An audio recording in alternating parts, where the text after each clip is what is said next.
तीज त्योहार की खुशियां बलराम केडिया के परिवार में मातम मचा गई। युवा पुत्र की हत्या आवास की दहलीज पर हो गई। तारांकन। बिहार टीवी न्यूज एजेंसी संपादक Mohammad Samiullah Bhagalpur. Anchor Bihar TV news agency Bhagalpur. दवा दारू का व्यापार बोलचाल में बोला जाता है, परंतु हकीकत में बिहार में व्यापार के लिए केवल दवा का नाम का ही प्रयोग करना है, दारू का नहीं। जब से पूरे बिहार में दारू बेचने और पीने पर प्रतिबंध लगाया गया है, तब से बिहार में अन्य तरह की ड्रग के कारोबारी भी बढ़ गए हैं और ड्रग की गिरफ्त में आए नौजवान किसी को भी कहीं भी कभी भी किसी भी प्रकार से गोली मार देते हैं। ये बिहार में खुलेआम दिखाई दे रहा है। भू माफिया, अवैध बिल्डर, ड्रग्स माफिया, हथियार तस्कर लगातार अपना तांडव शहर में दिखा रहे हैं। 2 दिन पहले थाने में घुसकर थाने के सिपाही वम 102 नंबर गाड़ी के चालक पुलिसकर्मी की खुलेआम अपराधियों ने पिटाई की। इसके पूर्व भी इस क्षेत्र में कई पुलिस पदाधिकारी या पुलिसकर्मी की हत्या या उनसे साथ कई बड़े संगठित अपराधियों के द्वारा मारपीट की दुर्घटनाएं भी हुई है। सबसे बड़ा कारण है भागलपुर के सफेदपोश अपराधी वम उनके सफेदपोश राजनीतिक, सामाजिक व व्यावसायिक संगठन के संरक्षक लोग, जिसके कारण ये साहित्य संस्कृति का शहर, गुंडे मवाली और अपराधियों का वर्चस्व वाला शहर का तगमा लेने को तैयार दिखता है। बड़े बड़े एयर कंडीशन हॉल चेंबर में बैठकर भूमाफिया, अवैध बिल्डर सरकार चलाने के अंदाज में अपना दखल दिखाते हैं। भागलपुर में कई हत्या, जैसे कांग्रेसी नेता दिवेश सिंह की हत्या, साधु ओम बाबा की हत्या, ऐसी कई हत्या है जिसमें मारवाड़ी समाज के लोगों का ही नाम आया, यानी कि मारवाड़ी समाज के लोग मारवाड़ी समाज की लोग की हत्या में शामिल रहे, ऐसे आरोप लगे। बलात्कार, हत्या, डकैती, ड्रग्स बिक्री, तमाम जघन्य अपराध में मारवाड़ी समाज के लोगों का नाम आया हुआ है और कई गंभीर आरोप में जेल में सजा काट रहे हैं। हत्याओं में भूमि और अवैध निर्माण या अवैध कारोबारी में संयुक्त रूप से सम्मिलित होने के कोई ना कोई कारण समाचार पत्रों में बड़ी बड़ी हेडलाइन के साथ सभी महत्वपूर्ण अखबारों में हाल फिलहाल छापे गए। परंतु सरकार व पुलिस विभाग को कोई फर्क नहीं पड़ा, केवल पैसे का असर भारी पड़ा लगता है, शायद सभी खबर पर और सोशल मीडिया में वायरल समाचारों पर।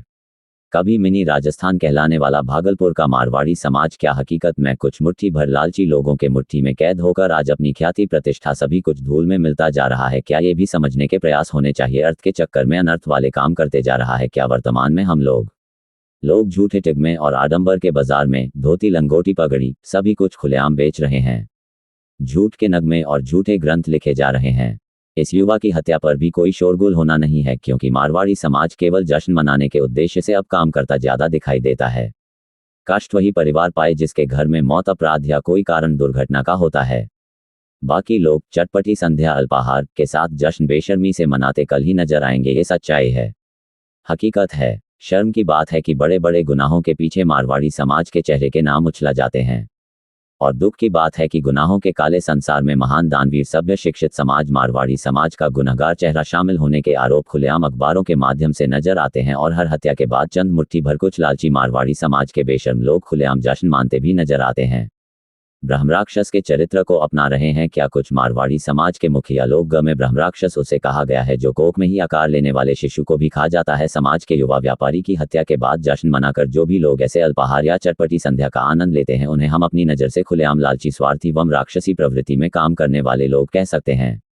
किसी भी हत्या पर आंदोलन करना या बाजार बंद करना और उसके बाद अपने आप को जिम्मेदारी से मुक्त समझना ही भागलपुर के व्यावसायिक, सामाजिक संगठनों का रवैया स्थापित हो गया है। समाज की मजबूती के लिए या अपराधियों के विरुद्ध कोई खड़े होने के लिए तैयार नहीं है, क्योंकि आजकल के व्यावसायिक एवं सामाजिक संगठनों के अंदर खुद ही कई गुनहगार चेहरे पहले से मौजूद बैठे होते हैं।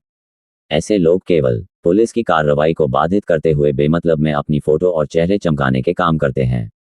क्योंकि वर्तमान बिहार सरकार अपराधियों को पकड़ने में एवं भागलपुर की पुलिस अपराधियों के विरुद्ध कार्रवाई करने में अभी तो पूरी तरह से जिम्मेदारी से तुरंत काम कर रही है। पुलिस को तो आवाम का जन सहयोग ही काफी कम मिल रहा है, ये सच्चाई है।